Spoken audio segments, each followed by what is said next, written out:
There is a law of thinking, and we are beginning to learn about it. And it is like a computer. If you have this gorgeous computer put in front of you, and you don't know what to do with it, it's a piece of junk.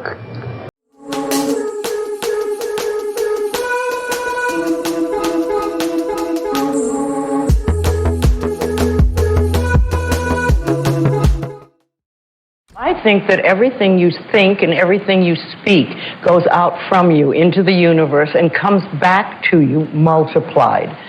It's almost as though the universe is listening to everything you say and everything you think and saying, oh, that's what they want. But most of the time, we are talking very negatively about ourselves. We talk about how awful we are, we're not good enough, we can't get this, we can't get that. How can the universe bring you anything good if that's the way you're talking? When we have a problem, most of us go, oh, panic, panic, God, what are we going to do, blah, blah, blah, blah, blah. But I have something that I try to get people to say. When the minute there's a problem, you stop and you go, all is well. All is well. Everything's working out for my highest good. And out of this experience, only good will come. And I am safe. And you do this, if it's a small thing, I say it 2 or 3 times. If it's a bigger issue, I babble it incessantly. But all is well, everything is working out for my highest good. Out of this situation, only good will come, and I am safe.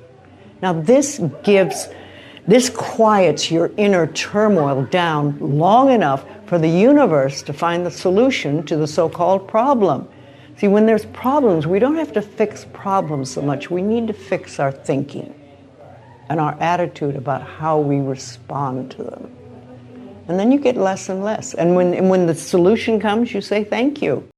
What you're saying is a quality of life doesn't mean a really nice house or a really nice car. It can, but it doesn't have to. But what good is a nice car if you are full of resentment all the time and you drive around hating everybody? That's not going to help anything. It's much better if you had an old car and you were grateful and appreciative of life. One of the things that I think about the work that I do and the work our company does is that every product that we sell or that you get as a gift from us has the possibility to change the quality of your life, to improve the quality of your life. Now, whether you actually take that opportunity or not is up to you. That's freedom. Exactly. But you have, everything we give out can help people really improve the quality of their lives. And that feels good. Now, I know that you've heard me say many times, or you've read or listened on the tapes, that loving yourself is the most powerful thing we can do. Then everything flows. Everything flows beautifully. And I'm not talking about vanity or arrogance, because that is not love. That's always fear. I'm talking about just really respecting and appreciating this incredible, magnificent being that we are. You know, little babies know how to love themselves. You were born in pure love, all of you. There's not one little baby alive that I know of that ever criticizes its body or ever says, my hips are too big. Have you ever heard a baby say that? They're just thrilled and delighted that they have a body. And they rejoice in it. And they love themselves. They love their toes. They love everything about themselves. They absolutely adore, they express their feelings. You know, when a baby is happy, you know it. When a baby is angry, the whole neighborhood knows it. They're never scared to let people know how they feel. They live in the moment, and they're filled with courage, and they're wonderful. And we were all like that. Got to remember that you were filled with courage, and you were full of love, and you adored yourself when you were very little. There is a law of thinking, and we are beginning to learn about it. And it is like a computer. If you have this gorgeous computer put in front of you, and you don't know what to do with it, it's a piece of junk. But if you learn the language of the computer, miracles happen. And that is what the law of thinking is. When you learn how it works, miracles happen. What you think and what you believe is what will come true for you. Your thoughts create your life. It's that simple. And when we can get that, we can make enormous changes.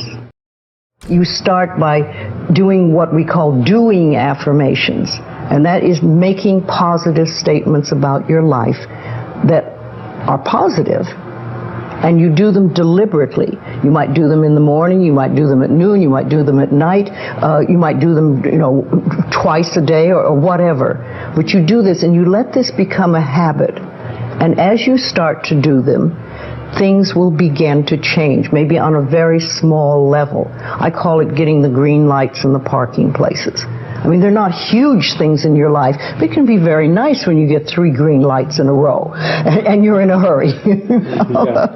Doing an affirmation is either writing it down, writing it on the wall or the mirror, or using just saying it. What I like people to do is to stand in front of a mirror and do their affirmations.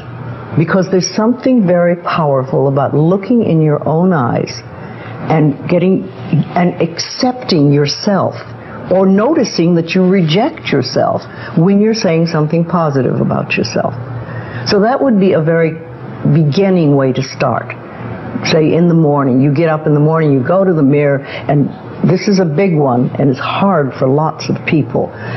But you look in the mirror and say, I love you. I really, really love you. And to begin with, that can be so hard for people because they think of all the things that they think are wrong with them. But if you can start your day saying that, it's very powerful. We do have a tendency in the society to just want to be fixed, right? Yes, and that's it. And that's it. When I get over this problem, this will be it. I'll never have to deal with anything again. Well, a lot of us just want to stop when we hit a safe place. Yeah. I mean, you've got a bit of money, you've got some nice friends, you have a good house to live in, you're okay, and you think, all right, that's fine, I'm not going to touch anything else. But I have watched me and how life works for me is that when I get to a really good level, then it's like, okay, now we're going to deal with this thing. Yeah. And there's another thing. And I've learned to just say, okay, what do I do? Yeah. Instead of leave me alone, don't talk to me about that. Yeah. I say thank you many, many, many times of the day, often not to anyone else. I just, oh, thank you, that's so wonderful, thank you. And it's, you find more and more things to be thankful about. I was driving up today from San Diego, and the wildflowers on the hillsides are just beautiful this year. And I was thinking, I was so glad that I had the opportunity to see them. Because if I stayed down there, I wouldn't have. But this drive, which was, not a drive I particularly wanted to make, but it was gorgeous. If you have very strong beliefs within you that you don't deserve good things in your life, and a lot of people have that, then there can be delays. And sometimes people say, well, affirmations don't work. I've done them. But when they're doing, for instance, prosperity affirmations, and they've done some prosperity affirmations, and they say it doesn't work, nothing's happening. And I say, well, all right, how many prosperity affirmations did you do in a day? And they'll say 3, probably. And they say, all right, how many poverty affirmations did you do this day? And that could be 300, depending on where you're coming from and what is running through your mind. See, I have this, one of my thoughts about life is that only good lies before me. And I have been saying this for many years. So it doesn't really matter to me what happens in life, because I know it's going to be good.